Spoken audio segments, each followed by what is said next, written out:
Welcome to the last part of the OWL class. Here we will be looking at the necessary and sufficient class restrictions.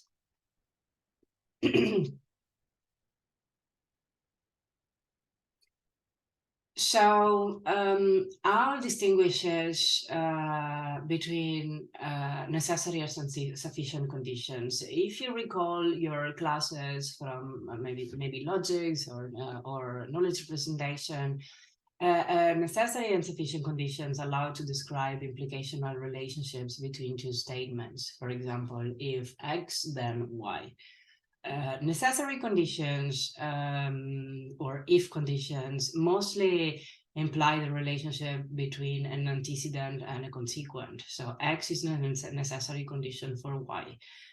This means that the consequent Y must be true if X is considered to be true. For example, having a master's degree is a necessary condition, but not sufficient for being a PhD student.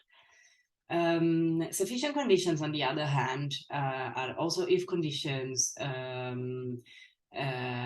that hold between the antecedent and the consequent. If if X is true, then the consequent Y must also be true. Sufficiency is stronger than necessarity. If this, for example, if we think being a PhD a student is a sufficient condition for having a master's degree, but it's not necessary. This means that all the PhD students must hold a master's degree, but not all the master's degree holder are PhD students. And then you have a necessary and sufficient conditions, which is equivalent to saying if and only if. In this case, both conditions, necessity and sufficiency, must hold true.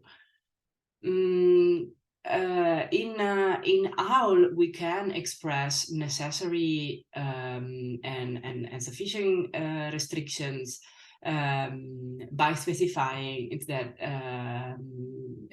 certain classes are subclass of other classes. Necessary class restriction use RDFS subclass of. In this way, you can infer subclass relationship, and you can infer property values of known class members, of the class members of a given class. For example, you can express that if all persons have a mother and female is a subclass of a person, then all females have a mother. Necessary and sufficient class restrictions instead use OWL equivalent class. In this way, you can infer class equivalent, not subclass of, and you can infer class membership of the individuals. So you can infer that all individuals of a given class are also individuals of the consequent class. If we say that wine is equivalent to fermented grape juice, and you say that Kuhn is a wine, then you are also declaring that Kuhn is a fermented grape juice. The difference you need to remember is mostly that equivalent class is stronger than RDFS subclass of when you declare restrictions among classes. Now we can go into the details of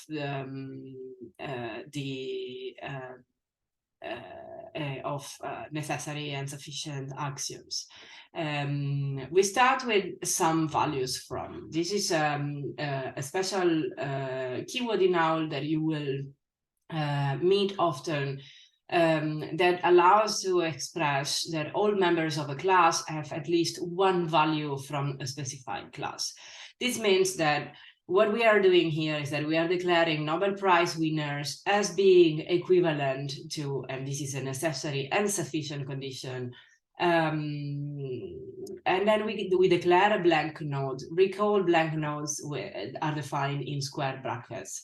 Here a noun restriction is declared as a blank node. So you are specifying a complex relationship which represents a restriction over the property 1 and with specific values from Nobel Prize in the form of a null restriction.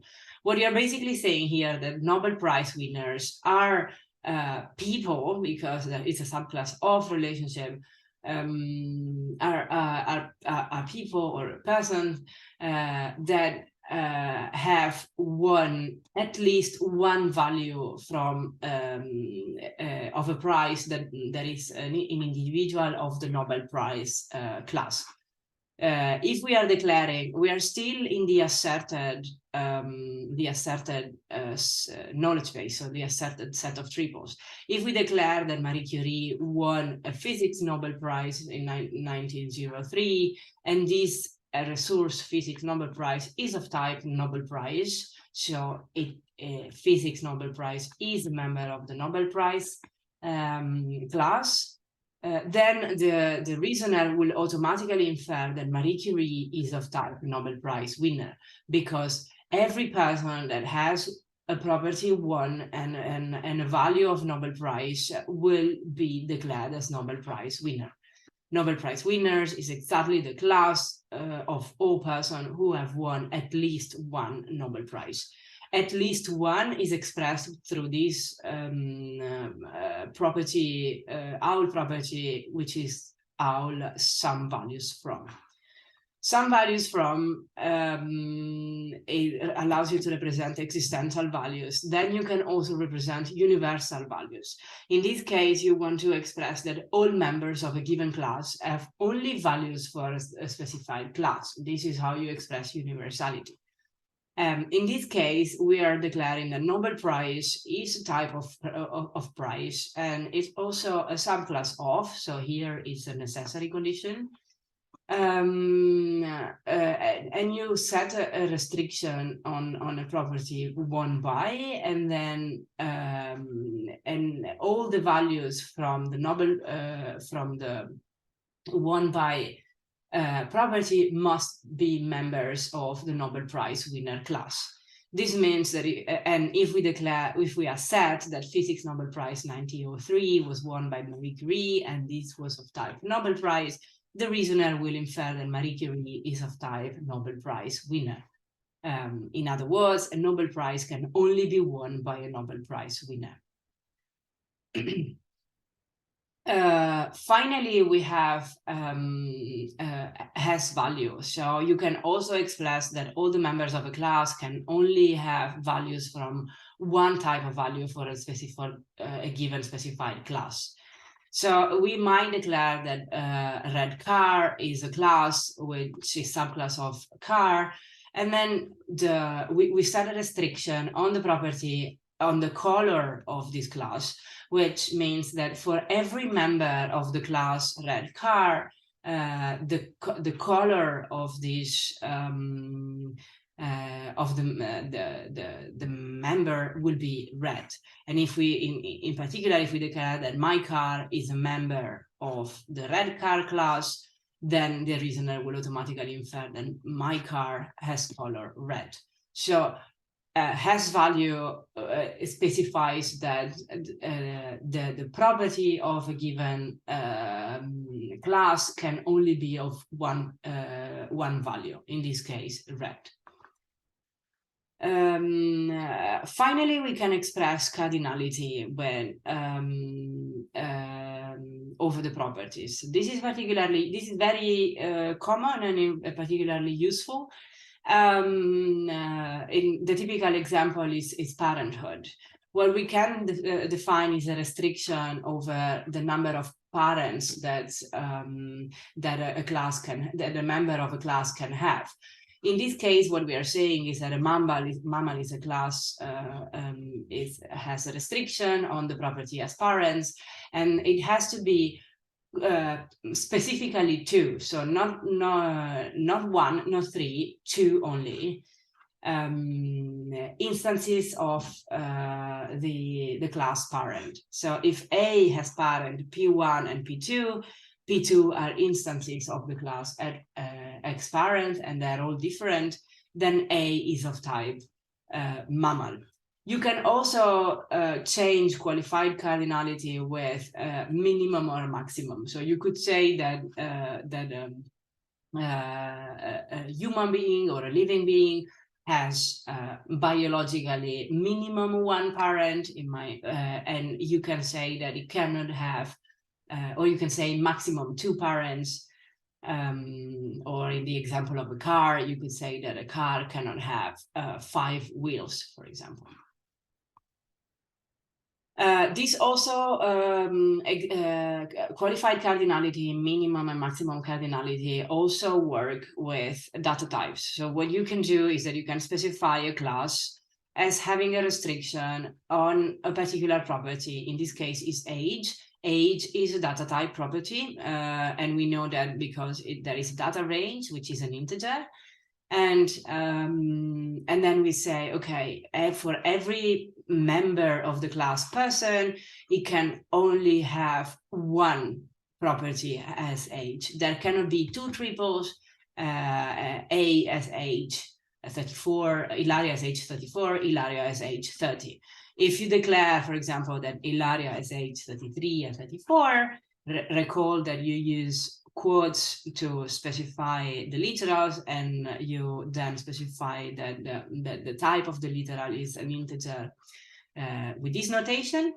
Then the reasoner will say this information is inconsistent. There cannot be 2 triples as age for a given member of the class person. There's the concept of local reflexivity. All members of a class have a relationship with themselves. So A is a has a restriction on property P, and then this you use owl has self to express whether this is true or not. So if you say A is of type A, and then A will have a relationship P with itself. So this is quite uncommon to see, but you might, if you encounter it, remember that this helps. This is mostly to express that the members of a given class have a relationship with themselves. One example is typically known. If I know myself, or another thing that can be done is to specify identity and negation. So you can specify the 2 individuals are different or the same. We saw this already in the previous parts of the class, where we use these keywords as output of the reasoner. You can specify that individuals are the same using our same as. A same as B, A same as C. This is useful when you have a member of a class in a given data set, say Dutch painters in DBpedia, and then you have Van Gogh in DBpedia, and then you can say, okay, this is the same as the Wikidata Van Gogh and the Rijksmuseum Van Gogh. So it's useful to link information across data sets. You can also specify that the individuals are different from each other using our different from. The same as is